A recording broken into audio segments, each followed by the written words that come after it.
Hey, it's Tim, Pickup Truck Plus SUV Talk. And tonight, Ford unveiled their 2022, yes, Ford F-150 Lightning.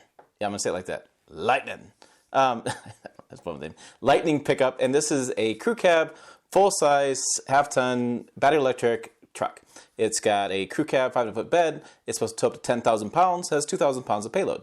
This would lead you to believe that it's going to tow pretty well. And frankly, I'm a big fan of the truck so far, and I thought about putting down a deposit, and then I thought, you know, there's a couple times a year where I want to start towing with a family. We have a growing family. I'd like to go camping, and I'm actually going to tow with my Power Boost. I have a F-150 Power Boost off the channel for the year. I'm towing with that in July. I'm really excited because we're towing down to our camping spot. We go every summer with a family, a big camping trip, and I'm going to take a camper down there.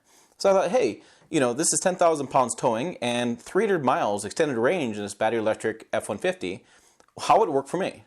Could I make this happen? You know, I'm probably not their target audience, but hey, I am curious about this stuff as a journalist. Don't you think I should test it out first and give you the chance to buy it, go to results? So I thought, well, hypothetically, today, before I put a deposit down on this truck, let's figure out the numbers. So, as I said, handy dandy sheet, I have 10,000 pounds of towing, 2,000 pounds of payload.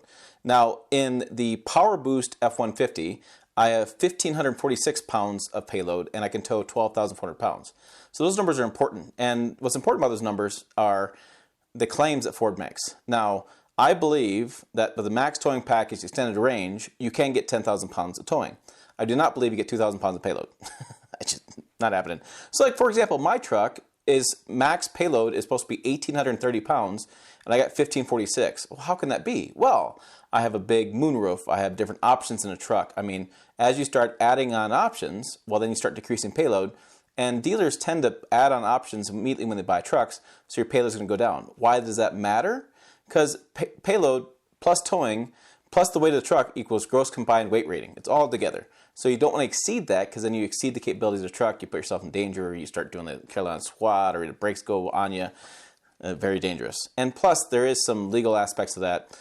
There is the fact that if you do get an accident, you are overloaded, you can be at fault from a civil case for being overloaded. It actually does happen.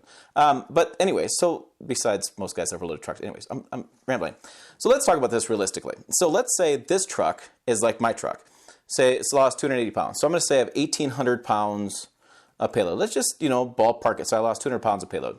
So that means my family, I have wife and two kids with me these days. I have a daughter as well, but the wife, two kids. So the kids are probably 100 pounds, 150 pounds. So our family combined carry the one, probably 600 pounds. Let's just say 600 pounds. And most families are about 600 pounds. So that leaves me about 1,200 pounds of payload. So that means anything in the cabin, groceries, that kind of stuff. Plus, I get to take 10% off of my tongue weight of the camper, typically between 10 to 15%, and that counts against your payload. Now, every camper is different. There's a sticker on the camper that you can figure this. Look at this. So let's say the camper, and I'll play a video right now. Remember this video? This is when I shot the Nissan Titan versus the F-150 hybrid. I did the V8 versus the hybrid. And so, I mean, this camper, so let's say I borrowed a camper just like this. We're actually renting one just like this. It's 28 feet long. It's got, I don't think it's got any slide outs. Maybe it has one slide out. Sleeps a family. It's a typical RV camper, 6,000 pounds dry weight. I think this number was. So I think the number against the tongue weight was like right around 800 pounds is what it said on the sticker. So minus 800 pounds leaves me 400 pounds. So right in that range, I could do probably a 400 pounds. I could probably do what I'm trying to say is I can probably do a camper like this that I'm showing on the screen at that weight without going anything bigger. I could not do 10,000 pounds with my family in the vehicle. It's not going to happen. There's no way that truck's going to be able to pull that safely. Now, can it do it? Sure. Safely? Another factor. So I have 400 pounds about left over. That should be enough for some groceries. I probably wouldn't buy water till I get to the campsite. I probably would go park it and then go get water and get beer and that kind of stuff, because I want to keep my weight down. Make sure I'm well within that range. So I could probably tow this camper. So we kind of established that. That'd probably be my max. A 28-foot camper with a bumper pull, probably my max with a half ton safely. I know some guys would argue about that. They want to go 24 feet, about 5,000 pounds, but that's kind of where you're at. So you can go weekend camping with this truck, theoretically. Now, in that video, if you remember, on that trip, if I drove like I normally do, you know, there's some grade of elevation. I drove to Cheyenne one day, so it had grade of elevation. You do like, I think it's 75 to 80 miles an hour on I-80. I was doing 65 down. and I got about 19 miles per gallon in the truck, the round trip to Cheyenne and back. Because typically you're always into the wind somewhere and out of the wind, so that's about what it is. So on that trip, when I towed 100 miles of that camper, I got 7.8 miles per gallon. So I got roughly 60% or so of my max fuel economy, or my average fuel economy, from towing. Now, if you look at that 60% number, and you can actually apply that number to battery electric, theoretically, and the reason you can is because we have stories from people. We have examples. Green Car Reports have one where the guy towed a Model Y, and he did 7,000 miles, and they figured out between 55 and 65 miles an hour, they were doing about 50 to 60% of the range. Engineering Explained, Jason Fensky, I asked him a question about this. He actually did a whole video on this. It's a fantastic video. You should check that out. Anyways, battery electric vehicles, when you start getting them closer to max towing, which I would consider the 6,000, 7,000 pound camper to be about max towing for this. I know what Ford's going to say, but that's about max for me. You're going to lose about 60% of range. That's 50, 60% of range. That's kind of where we're at. So I have 300 miles of range theoretically. Now, Ford did a great job in this truck. They have that new 15.5-inch screen on the larger trim models like the Lariat, the Platinum, higher trim levels, which I probably would buy anyways because that's a cool screen. And they do a towing calculator. They figure out, they have onboard payload scales. So they figure out your towing. They put it all together, give you a range estimate on that. So that's fantastic. They take in the temperature, they take in the driving, they take in the grade, and they figure out what the range is. So that's great. I would love to actually do this test with that truck, see if I make it, because I don't know if I can. So there's 2 trips I would go with this truck. And we live here in the western side of Nebraska. And I'll put a couple maps on the screen for you. But the first one, we like to go down to Jackson Lake Park. Jackson Lake. It's a state park in Colorado, outside of Fort Morgan. Family camping trip is there. And we all get together and we rent this one massive space. And there's like 15 campers. It's a great time. But that's what we like to do. So once a year we do this camping trip. So once a year I go to RV Share, which I'm doing this year. I go rent an RV and I drive down there. So in this case, that trip is 132 miles. So if I get 300 miles of range and take 60% off of that, I'm 140 miles. So theoretically, I could make that trip by 8 miles. Woo, that'd be tough. Now, there is not, as far as I'm aware, any charging stations in Kimball or on the way down. Now, this thing does charge really fast with DC charging. You can get like 15 to 80% of range in like, what was it, a couple hours, or you get I'll put the charging numbers on the screen. Let me just do like that. But the charging information on the screen, I don't recall it off the top of my head. So I can get some fast charging. So I could theoretically drive about an hour and charge for about 30 to 45 minutes and then be able to drive down. So theoretically I could do this, right?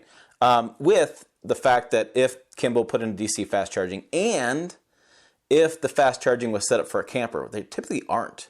Most ones I've seen around here, most ones they've talked about, they're like back of a parking lot. So you actually park your vehicle, it gets to the back of the parking lot, charge, and then you pull out. So I'd have to pull this camper into a spot with the truck attached. And I think the charging port is in the front, which is great. So I had to pull in, and my camper would be sticking out, blocking other people behind me, which is not great, but I could do it. So I'd have to drive for basically an hour, and to charge for like 30 to 45 minutes, and then be able to complete my journey. Now, it's not something I want to do, though, right? I mean, I got the wife and the kids. We're trying to get to the lake. It's a weekend camping trip. I mean, but theoretically, I could make that happen. Now, the other place we like to go is up in South Dakota.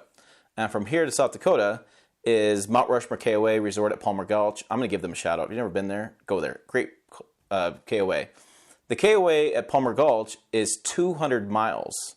Well, actually 184 miles, depending where you go. 184 miles, 200 miles. You can see it on the map. Now, that is going up into the Black Hills and into South Dakota. So, I mean, that's a ways, right? So 300, 180 up in the Black Hills.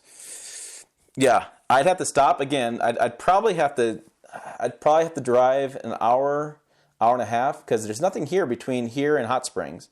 So I'm looking at probably an hour and a half, 2 hours. I'm really going to push this truck to get to Hot Springs, and then I'm probably going to have to charge for, again, probably another hour of charging to continue my journey. So I'm probably looking at 4.5, maybe 5 hour trip with the truck to be able to get there, and then the same thing on the way back. So I'm probably just adding time going back and forth. Now, it's, there are some camping sites around us. I mean, there's some lakes around us. I mean, so I could go there pretty easily and camp for the weekend. But if I were to go to 2 of our spots, to Jackson State Park or to the Mount Rushmore KOA resort.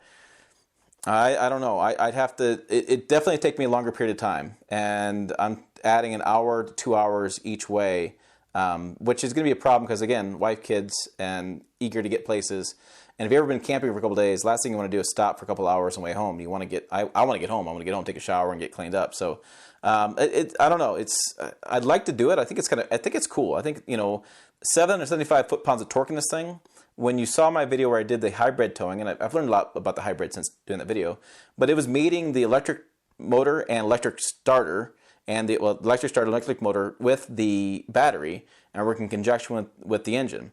I had 570 foot-pounds torque. I had no problem getting up that climb. I have a pretty good hill outside of here. 775 foot-pounds of torque in that instantaneous on-demand power. No problem. It's going to be like a 3/4 ton climbing these hills. I mean, this half ton is going to be stout. It's going to be a beast doing that. I just don't know. It's like I think I could, theoretically, looking at the map, I could possibly do it, and I'd like to try this out and try to do it. But looking at the physics of it and looking at the wind, like the wind, temperature, usually the mile per hour we're doing, and the weight on the back of it, towing it. That's going to be a problem. So, I mean, to me, that's the pro and con of battery electric right now, is it's still kind of at early stages. And, if I were to do my rock project, like I brought 25 tons of rock home over 2 days, this truck's fine because I was driving 3 miles to the rock yard, getting a load of rock, driving 3 miles back, unloading the rock. Great. Home Depot, I could run to Home Depot, get 2x4s, put them in a trailer, or I could load up a bunch of stuff in a trailer, bring it home, enclosed trailer. No problem there. It's when you start talking about the vacation time in the summer. When I want to go some places, I'd probably have to park this truck at home. I probably wouldn't make it. So, I mean, what do you guys think of those numbers? I mean, is that trips you guys normally take? Is that how you guys think about the stuff? I'm sitting down thinking, I was going to put a $100 deposit down on this because I think it's pretty cool technology. But when I play the numbers and such, man, I don't like the idea of stopping for a while. I mean, I want to get to where I'm going, but that's just me. So, theoretically, that's how I'd look at the numbers if I were figuring out towing, and that's how I'm going to look at the numbers when I tow next year and test it. But we have so many stories from this. I mean, so many outlets have done this. TFL's done as well, and they found these same numbers hold true. So if you're looking to see what's going to tow theoretically, 45 to 60% loss in range is probably pretty accurate. So kind of do that on the map and see what you think. Are you ready to stop for coffee a couple hours, or you want to get to where you want to go? That's kind of the crux of the problem. But hey, check the video out over here. Website down below. As always, thanks for watching. I'll see you down the road.